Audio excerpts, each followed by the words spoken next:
Assalamualaikum warahmatullahi wabarakatuh.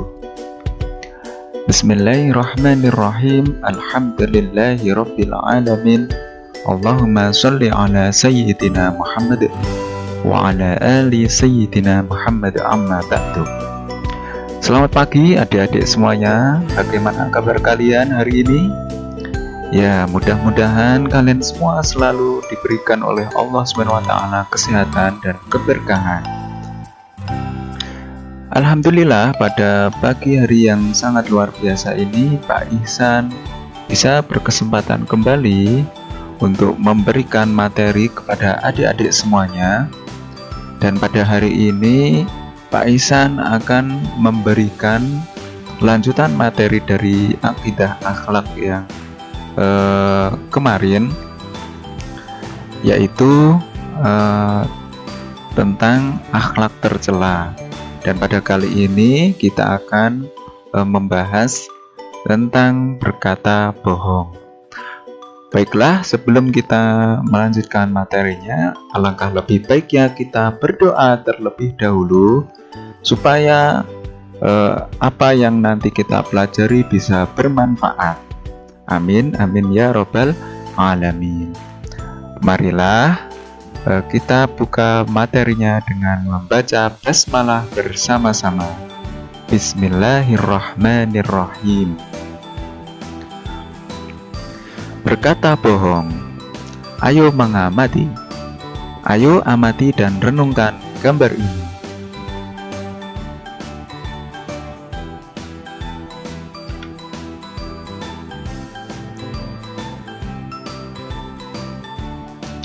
Ayo bertanya, apa yang dilakukan oleh anak-anak pada gambar di atas? Bolehkah ketika bercerita kita berbohong? Bagaimana jika ada teman kita yang suka berbohong? Ayo belajar. Allah SWT melarang kita berkata kasar dan juga berbohong. Allah SWT berfirman dalam Al-Quran surat Az-Zumar ayat 3. A'udzu billahi minasyaitonir rajim. Bismillahirrahmanirrahim. Innallaha la yahdi man huwa kadzibun kafar. Innallaha la yahdi man huwa kadzibun kafar. Az-Zumar ayat 3. Sesungguhnya Allah tidak memberi petunjuk pada orang pendusta dan sangat ingkar. Quran surat Az-Zumar ayat 3. Rasulullah Shallallahu Alaihi Wasallam juga mengingatkan bahwa dusta atau berbohong akan membawa ke perbuatan durhaka, sedangkan perbuatan durhaka akan membawa pendusta ke neraka.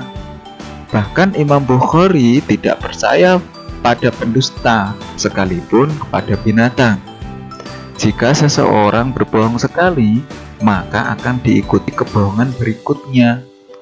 Begitu seterusnya, sampai kita dikenal sebagai pembohong. Maka berhati-hatilah. Berkatalah yang jujur sekalipun terasa berat, sebab kejujuran akan membawa kebaikan. Dan kebaikan akan membawa ke surga. Nabi Muhammad Shallallahu Alaihi Wasallam bersabda, "Qulil haqqo walau kana muron." Ya, berkatalah yang benar walaupun itu pahit. Ya, kita harus jujur, tidak boleh berbohong. Cara menghindari berkata bohong. 1. Yakin bahwa Allah SWT selalu mengawasi kita. Jadi, kalau kita merasa selalu diawasi oleh Allah SWT, pasti kita enggan untuk berkata bohong. Nomor 2, membiasakan kejujuran. 3, jangan menceritakan setiap apa yang didengar. 4. Bergaul dengan orang-orang yang jujur.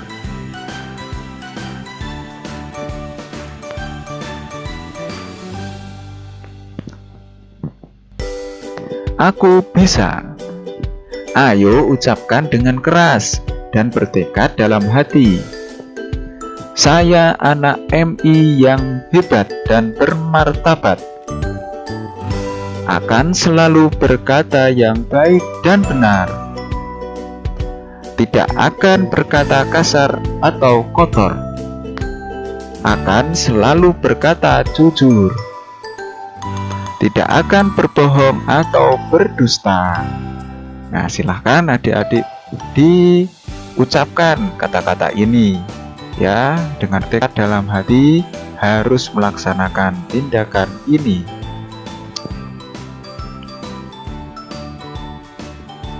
Ayo berlatih. Bagaimana sikapmu terhadap permasalahan di bawah ini? Arif lupa mengerjakan PR.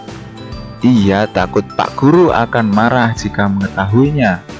Ia ingin tidak berangkat ke madrasah, namun ia takut jika orang tuanya marah. Maka ia pun berpura-pura sakit perut. Nah, bagaimana sikapmu terhadap permasalahan ini? Bagaimana tanggapan kalian? Ya, si Arif ini berkata bohong. Dia pura-pura sakit karena takut ibunya marah kalau dia tidak mau berangkat ke sekolah karena tidak mengerjakan PR.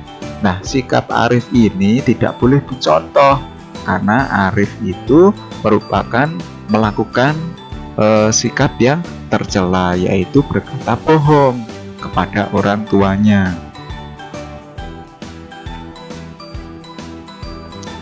Isilah titik-titik di bawah ini dengan kata-kata yang benar. 1. Berbicara tidak sesuai kenyataan disebut titik-titik. Nah, kira-kira ada yang tahu? Ya, jawabannya adalah bohong. 2. Dusta membawa kedurhakaan dan durhaka membawa pendusta ke titik-titik. Ya, jawabannya neraka. 3.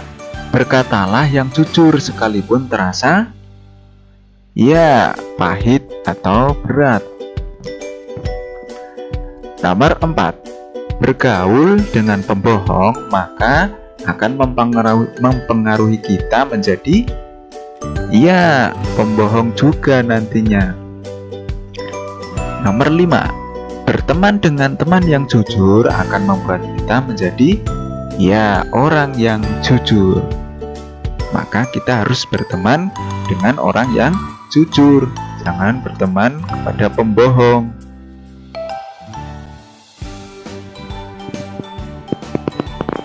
Rangkuman. 1. Egois, berkata kasar, dan berkata bohong termasuk akhlak tercela yang harus dihindari.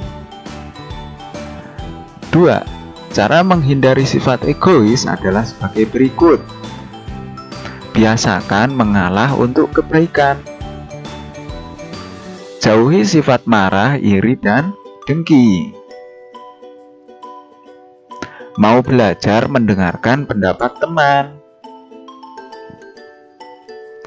Biasakan membantu orang lain. Menyadari bahwa kita butuh orang lain. 3. Cara menghindari berkata kasar. 1. Belajar bersabar, lebih baik diam ketika marah. Belajarlah berkata yang sopan. Bergaul dengan teman-teman yang baik. Sering meminta maaf saat berbicara dengan orang lain. Hindari pertengkaran atau perdebatan. 4. Cara menghindari berkata bohong. Yakin bahwa Allah SWT selalu mengawasi kita. Membiasakan kejujuran. Jangan menceritakan setiap apa yang didengar. Bergaul dengan orang-orang yang jujur. Nah, itulah semuanya tentang rangkuman materi pembelajaran akhlak ya, akidah akhlak, yaitu akhlak tercela. Nah, semoga adik-adik semuanya bisa mengamalkan apa yang telah kita pelajari ya. Semoga adik-adik semuanya menjadi anak yang soleh dan solehah. Amin ya rabbal alamin. Mungkin cukup sekian dari Pak Ihsan. Apabila Pak Ihsan ada perkataan yang salah, Pak Ihsan mohon maaf yang sebesar-besarnya. Pak Ihsan akhiri, wabillahi taufiq wal hidayah. Wassalamualaikum warahmatullahi wabarakatuh.